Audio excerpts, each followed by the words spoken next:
r/AskReddit. Serious people who have cut a parent out of their lives. Have you ever regretted it, and why? Not even for a second. My father was a very abusive and manipulative person. Not nearly as much to me as he was to my half-siblings, his stepkids. He would make an effort to dehumanize my siblings, not even calling them by their real names.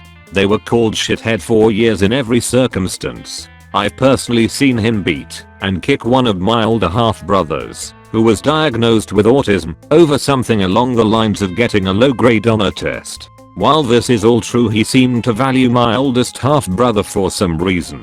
The favoritism was very obvious, but here is an example. Back in the early 2000s, my oldest brother had ran up a massive bill for a phone sex line. When we got the bill, he just beat the shit out of my autistic brother.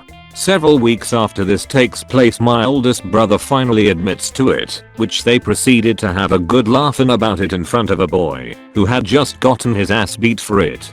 My father is the type of man who wouldn't ever admit he was wrong in any situation.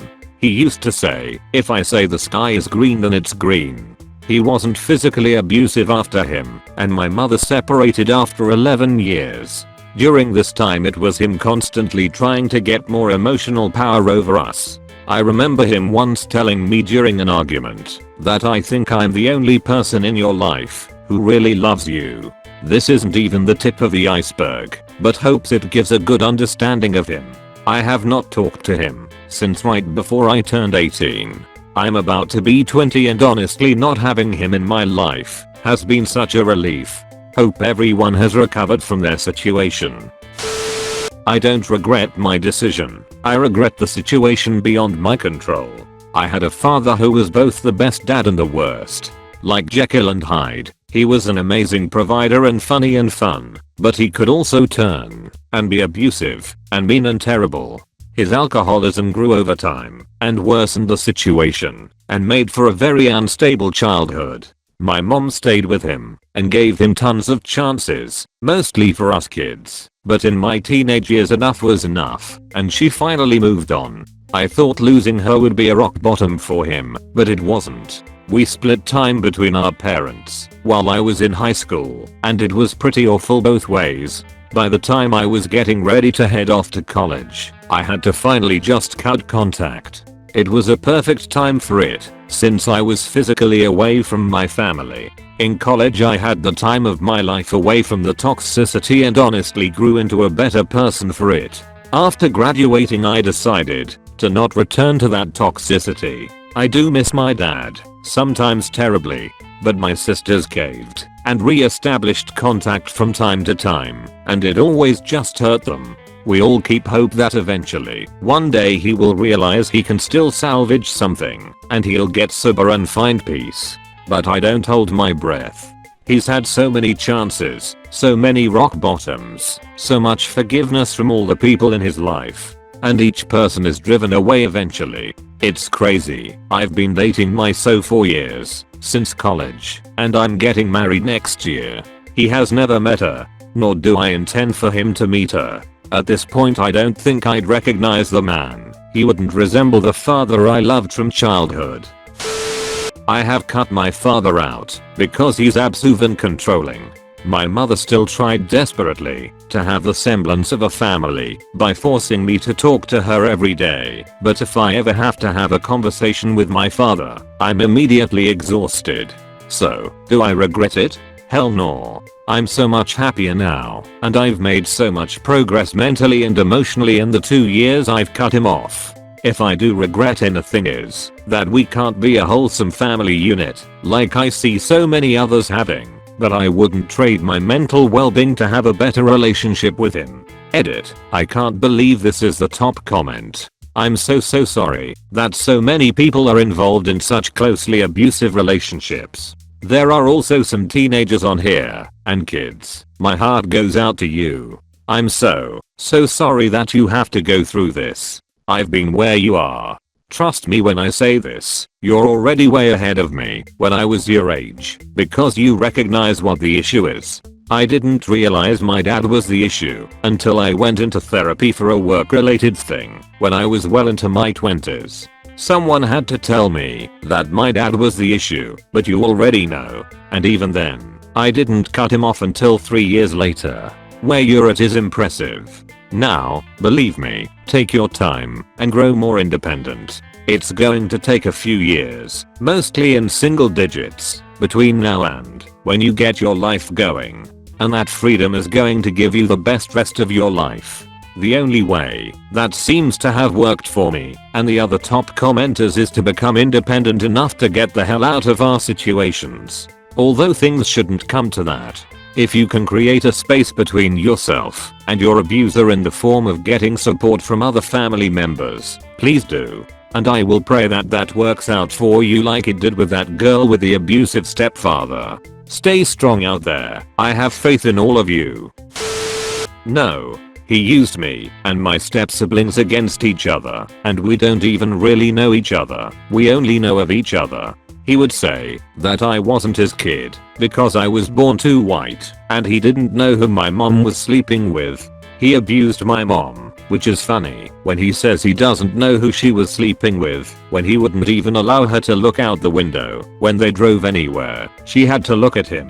He would brag about the one time he spent his beer money to buy me a candy. In 2016 I gave him some change and told him he could stop hanging that fucking Reese's cup over my head. That was the last time I saw and spoke to him. He once called me a bitch because I was asleep when he called and I didn't answer his prison phone call right away. I still wonder what the hell I did to make him not like me, but whatever. Also, he loves to be the victim. He blames my mom for him being in and out of prison and choosing drugs and alcohol over his kids and why he can't get a job and whatever else that happened 30 years ago that's bothering him still. To get rid of my constant thought of him, I changed my middle and last name. My middle name was similar to his first name and just tell people my father died. Another thing that's fucked up, my little sister acts just like him and he has never even spent any time with her aside from 1-hour prison visits when we were little. She talks and laughs and is mean and selfish like him. She's an alcoholic coked out asshole like him too. It's like my mom never managed to get rid of the bastard.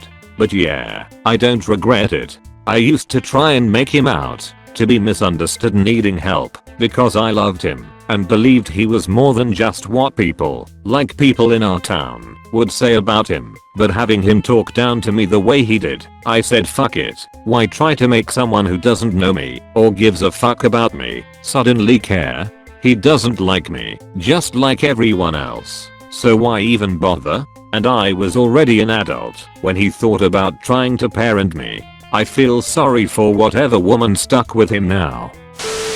So my dad's a cunt. Total self-obsessed prick of man.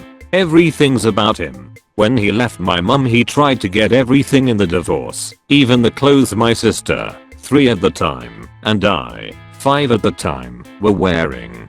The judge told him to fuck off, and he tried to get the monthly payments reduced, but the judge told him to fuck off again. When we'd spend weekends with him, he'd drop us off at his sister's house or his parents' house, and disappear until it was time to leave. We had a wardrobe at his house when he got something more than a 1-bedroom flat that contained our good clothes. Basically we'd get to his and get changed into something he deemed more presentable. He eventually came out as gay at the same time I did, and when I hit 18 I moved from Scotland to England to live with him and get a job. He told me that he expects me to be fucking a different guy each week because that's what he did when he moved to the town. He was honestly shocked when I said that I didn't want to do that. When we went out for drinks at a local gay bar he'd actually use me as bait to get chatting with guys and pull them while his boyfriend was at home. Eventually he moved across the world with said boyfriend and dumped him within a week of getting there and started whoring it up again. 7 or so years ago my sister went over to see him with her boyfriend and within days was in hospital with a big dysentery from eating local food and drinking local water because our dad refused to buy bottled water. Dad visited her once a day for 10 minutes, talked about how shit his day was then left. When she got out and back to the house our dad was in the middle of a threesome and just closed the door to his bedroom and carried on. Near the end they went out for a drink, got drunk and had an argument with my sister. She stormed off, and he told her boyfriend to go get her. She'll only get raped. The last we heard was from his fiancée sending us messages with indicators of copying and pasting. Say at the start of the message, saying he wasn't well, and we should contact him. After some very basic searching we found that the photos we were being sent were over a year old and from a standard checkup. He'd posted an Instagram saying that they were doing a checkup. Do I regret it? No. Do I regret not taking my stepdad's name when he married my mum? Very definitely. I cut out my father. He was never around when I was young, and I met him when I was 14. I'm now 22. He would contact me on FB occasionally, but it would almost always end in an argument. He pretended and acted like he wanted a relationship with me, but his true intentions were to obtain information from me about his other child, his son, my bro from another mother, who has a DVO 5 years restraining order against him. When he realized he wasn't getting any info, he was cold and callous, telling me he doesn't have time to reply to FB messages as he's busy with his life ECT. Mind you, it's the only way we have to form any sort of relationship, so it was clear he wasn't serious about us reconnecting at all. The cherry on the cake for me though was when he said to me, "You're an adult, you don't need a father." That's his cop-out excuse not to be there. The pure arrogance was enough to make my brain explode. He has also missed out on being a grandfather, as I have an almost 2-year-old little girl. Growing up without a father, I never knew what to expect from one. Seeing my partner with our daughter was the first time I had seen how proper father and daughter relationship/interactions are. It's a blessing. Every day since her birth I have had the privilege of watching him, my partner, love her, our daughter. I now know this is how a father is supposed to be. This is when I knew I didn't and wouldn't ever have a dad. So I blocked him, my father, on FB and don't care what the future holds. When I look at my daughter, I couldn't imagine not being a part of her life. At 2 years old or 102, I will always love and be there for my baby girl, and I pray our relationship is never tainted. No. My dad left my mom when I was a baby and came into my life whenever he felt like it. No schedule of when he would see me, just when it was convenient for him, and it was probably once or twice a year of that. When I was probably 10 or so, he went to prison for possession of marijuana, 3 strikes law, and he was probably dealing, and wrote me all these letters about how he was gonna be a better father to me, etc. He was for all of a month or 2 when he got out, and then things went back to the way they had been. As I got older, it became more and more clear that he was never going to be my dad. But the big moment came one Christmas when I was 14 or 15, and he wrote me an IOU and then never actually gave me the money. I don't care so much about the money part, other than the fact that he never paid child support and thought giving me a lot of money at Christmas made up for that, and then didn't even do that. It was more that it was yet another promise broken in a long line of promises broken. This was also around the time he started seeing a woman long term and taking care of her daughter. He had an actual relationship with this kid that wasn't even his, but not me. And I'm not sure what he told the woman he was seeing, because he brought her to Christmas one year and she asked for photos of me and him together, and then when I wasn't that into it said something along the lines of, "Come on.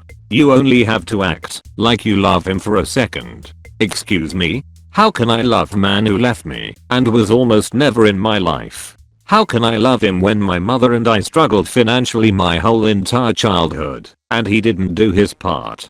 How can I love him when I found out later in life that my mother struggled to feed me as a baby because he'd spend all the money on drugs/alcohol? How can I love him when I was always an option and never a priority? At my high school graduation, I left him out of the Jane Doe as the daughter of John and granddaughter of James of City Town, but they say when you walk, and I never looked back. I use a pen name for publication because I have his last name and I don't even want to give him that much. Am I petty? Maybe. But he doesn't deserve to be my dad, and I don't regret it even a little.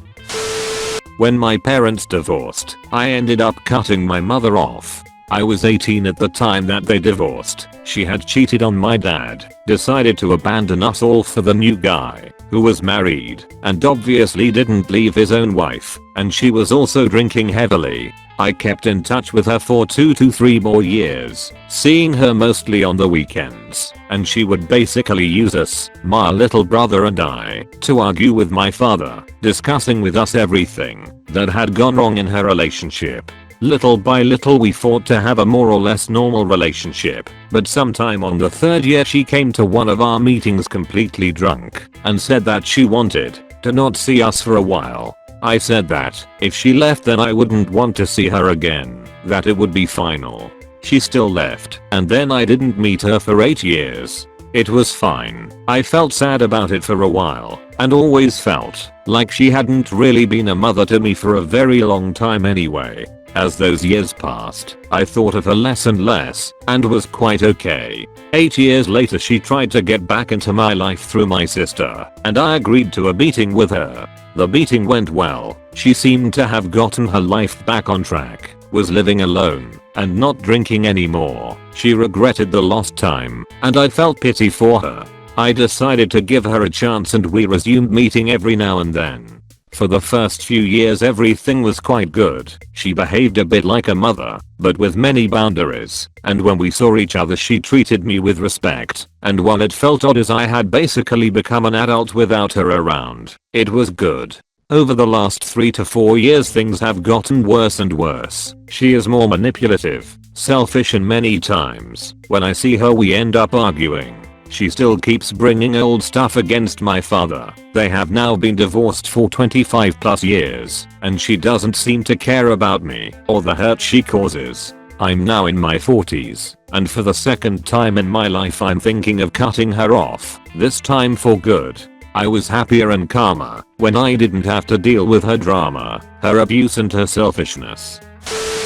I cut both of my parents and my brother out of my life after the death of my first child. I don't regret it. I do feel sad about it, as is normal. I get angry about it still even years later, and that's natural. I have had attempts from each of them to reach out to me, but I also know I'm the black sheep blamed for my family tearing itself apart.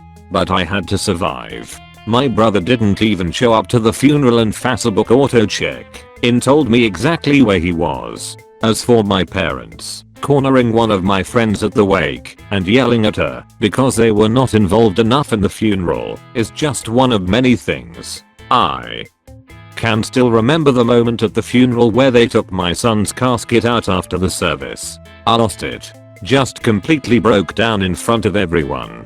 My wife tried to console me. Other unrelated people around me too. My mom jumped back about 10 feet in horror, and my dad got mad at me because I wasn't going and everyone there was waiting for me to go. I cut them off. It was hard, but I'm better for it now. My kids know I have parents, and they've met them at 2 subsequent funerals where mom and dad also tried to start shit. My kids don't know about my brother except for his favorite Ninja Turtle and Transformer. I have no desire to rebuild these relationships. I cut my mother out of my life. Growing up, I thought her mentally, sometimes physically, abusive behavior was normal, or to be honest, I excused a lot of her actions away as having had a very troubled childhood herself. I was a good kid. In high school I had a part-time job to pay all my school fees. I was on a roll, never broke curfew, didn't drink, smoke or do drugs, and my friends were good girls just like me. But she was mentally unstable and kicked me out at 17. I was just 2 months into my senior year of high school. We did reconcile a few years later, but leopards don't change their spots, and reconcile means I was tricked by a family member into thinking she wanted to talk to me/see me. No apologies were given, no admittance of fault. So life went on. A decade and a half went by. I got married, and after a struggle with infertility, became pregnant. Baby was born 6.5 weeks early, but okay. We got through the first year of new parenthood, and wanted to throw a party for our daughter's first birthday. Well, the shit had been brewing, and she tried with all her might to tear all her kids apart from each other. Bullshit ensued, and before I knew it, I was getting calls saying she would not come to the party if my brother, her firstborn, was there. The black sheep, who is, a doctor. So instead of spending my energy on the first party I was ever throwing, I had to deal with bullshit family drama, and she ended up not coming to her first granddaughter's first birthday. She missed my high school graduation, my brother's graduation from medical school, same brother's wedding reception, he eloped, and my daughter's first birthday. All for petty ass reasons. She tried so hard to fracture the family, and she succeeded. She died 7 years after I went NC. When I found out she was sick, I made 3 attempts to see her. My attempts were rebuffed, and I received a hate-filled 3-page letter from her, listing all my transgressions. No joke. She listed the fact that I once told her to shut up when I was 15. She died not having contact with 2 of her 4 kids, and not having met 3 of her 8 grandchildren. I have 0 regrets. I had long since grieved for the mother I craved but never had. The stupidest thing is, I didn't even need much. A simple "I'm sorry for letting you down" would have sufficed. But she could never admit fault, and I never once heard her apologize for anything, ever. My sperm donor is your typical deadbeat asshole. He didn't show up until I was 12. Found out way later that it was his brother who put him up to it, so his brother basically forced him to be a man and own up to his actions. Still waiting for that to happen. He never spent a cent on me, just expected his wife, my stepmom and the real parent, to take care of it, but would claim credit for doing it, and whenever I did visit, it was mostly just to clean his house, babysit my sisters, which I didn't really mind, and parade me around like a trophy for his side of the family, who just saw me as the bastard, like we were also happy and perfect. The last straw was when my own sister told me about a conversation from his own mouth about how glad he was that my mom can't go after him for child support anymore now that I was of age. Funny how he never bothered to learn my age before then, or after for that matter, but as soon as it's tied to him not paying any more money, he's all knowing. The cherry on top is when he told her that apparently the reason I didn't have a father for those first 12 years of my life is because my mother was controlling and smoked weed. Newsflash, asshole, not wanting to entertain your bullshit, like sleeping with other women, is called standing up for herself. Just because she wasn't trying to one-up some other bitch who was clearly trying to buy your affections doesn't make her anything but a smart ass woman, and makes you a mooching ass piece of dog shit. The part about her smoking weed is hilarious and pathetic, in part because he failed to mention that he was the one who brought the weed to her house, rolled it up right in front of her, and they smoked together. But sure, blame it all on her to make yourself look better. BTW, my mother told me all of this because she wasn't ashamed, she just couldn't believe he would lie like that. I brought this all up to him when he called himself trying to reconcile with me, and he of course deflected, but wouldn't outright deny it. So I told him, when he was ready to fess up in front of his daughters, his wife and my mother, and admit that he is a lying, useless sperm donor, I would never talk to him again. He tried defying me by just showing up to my house and yelling my name, and after letting his dumbass stand there like a fucking moron for about 20 minutes in the hot sun, I called his wife and informed her that if he didn't leave, I would call the cops on him and would do so if he ever showed up again, unless he was willing to accept my terms. To this day, I have not seen or heard anything from him, and I hope it stays that way. At this point, the man could die, and I would not give a fuck in the slightest. I do miss my stepmom and my baby sister though. I cut my narc mom out of my life because I'd finally had enough of her demanding me choose her over my newborn. Looking back, there had been years of abusive behavior when I was a kid, culminating in her moving alone out of our family home that I still lived in with my stepdad, halfway across the country the month after I turned 18 without telling me she was leaving until the day before. After she moved, I still missed her because I hadn't figured out she was an abuser yet, and eventually I moved to where she was because I was lonely. Biggest mistake of my life, TBH. I lived with her until I got a job, then started making noise about finding my own place, which made her suddenly become interested in buying a house big enough for me. Just uncomfortable all around. I eventually moved out, got married, had a kid. Her constant supply of attention was cut off, and that made her throw a tantrum over text. I told her that behavior was inappropriate, and that my focus had to be my new nuclear family for a while. She didn't understand that, so I blocked her there, blocked her on social media, except one throwaway joke account for my cat. She started messaging me inappropriate details about her sex life and how hard it was for her to be married to her ex etc. Just batshit stuff.